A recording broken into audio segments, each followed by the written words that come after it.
30. novembrī uz Eiropas parlamenta ēku Rīgā bija ieradušies 3 Eiroparlamenta deputāti, lai ar žurnālistikas studentiem pārunātu bēgļu krīzes problēmas un iespējamos risinājumus. Kā galvenās darbības prioritātes tika noteiktas esošās bēgļu plūsmas kontrole un robežu stiprināšana. Eiropas Savienība kā saņēmēji kontinents vai saņēmēji valstu apvienība patreiz nav savā labākajā kondīcijā.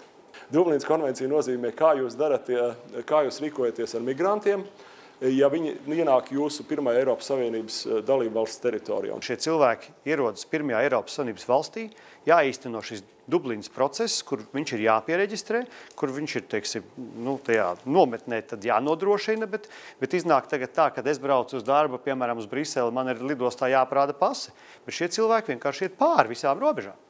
Eiropas Savienības robeža ir jāsargā Eiropas Savienībai, ārējā robeža.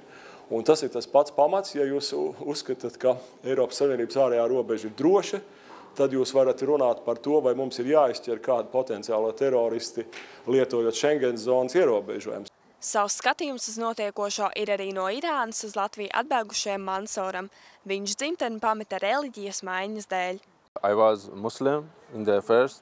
I changed to Christianity and this things is forbidden in my country. And if a person changes religion, should be hanged.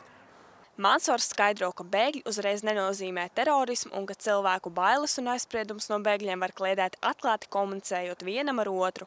Līdzīgās domās ir arī Eiroparlamentārietis Andrejs Mamikins. Es esmu pārliecināts, ka 8–9% bēgļu, kuri prasa patvērumu tagad Eiropas Savienības teritorijā, nevar apdraudēt no militārā vai no teroristiskā viedokļā mūsu dzīvi. Many of them think negative about us. They are from Middle East, maybe they attack, they have bad behavior, but after a while, after they communicate with us, they understand, no, it's not true. Sākotnēji Latvija nebija Mansūra galamērķis. Tagad viņš savas domas ir mainījis un ir gatavs sākt jaunu dzīvi un integrēties Latvijā. Actually, now I started to learn Latvian language. I can speak English, as you see, and Russian. And here is more comfortable for me. Integrācija ir saistīta gan ar, teiksim, kaut kādu kulturālo asimilāciju, gan arī ar veiksmīgu integrāciju darba tirgū, kas nozīmē ekonomikā. If, for example, I have permission to work, I will start to work from tomorrow, and I can earn more.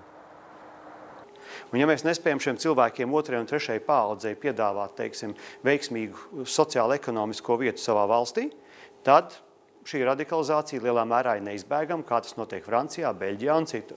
Lai sāktu strādāt Mansūram tāpat kā citiem patvērumu meklētājiem, vispirms jāsņem bēgļa vai alternatīvais status. Kamēr tas nav noticis, iespējas sevi nodrošināt ir ierobežotas. Viņš ir tādā pusverga statusā, jo viņš nevar strādāt legālu darbu. Viņš ir atkarīgs no tiem, kas viņam var piedāvāt iztiku. Un tad jūs varat modelēt šo situāciju, kā jūtas šis cilvēks, kurš bieži vien ir jauns un spēka gados, kurš ir zinājis, ka viņam noraidīs bēgļu status, un kurš atrodas un kuram jāmēģina slēpties Eiropas Savienības teritorijā kaut kur. We haven't any permission. We haven't permission to work. We haven't permission to rent a house. We haven't permission to sign in for some SIM cards, for example, Tele2 or BT, because they need to show document. We haven't any document. Mansūrs joprojām gaida statusa piešķiršanu, un kamēr tas nav noticis, viņš no valsts līdzekļiem saņem tikai 15 eiro nedēļā.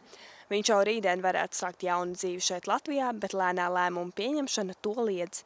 We take 15 euro in the week. It will be 60 euro in the month. But many people think 400, 500 euro per month, and it's annoying them. Mums ir jāredz, lai Eiropas elitē, Eiropas vadībā, gan nacionālajās valstīs, gan arī komisijā būtu cilvēki, kas grib pieņemt lēmumus, nevis viņus novilcināt.